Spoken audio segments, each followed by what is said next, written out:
to Elevana Vlog. At ngayon, sa araw na ito, ipapakita ko sa inyo kung paano lulutuin ang tortang kalabasa. It's my version of tortang kalabasa. So, narito po ang ating mga sangkap. Yan, kalabasa na naka-straight.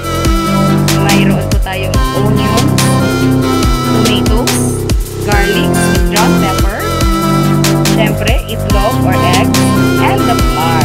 Yan po ang ating sangkap para sa ating lulutuin na tortang kalabasa. At sa pagluluto or paghahanda bago ito lutuin, syempre, ihahalo natin lahat ng ating mga sangkap.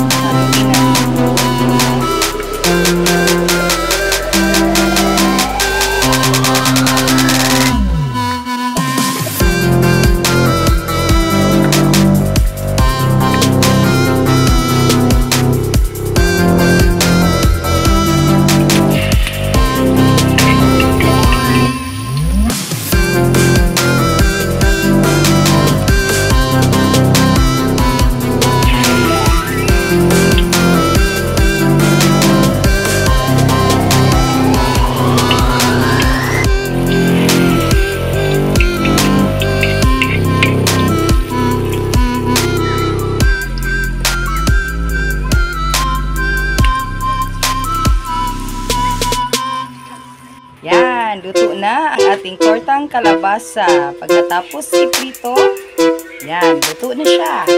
Ready to eat at swak na swak ito. Lutong Pinoy, lalong-lalo na sa mga vegetarian. Simple lang, simpleng buhay.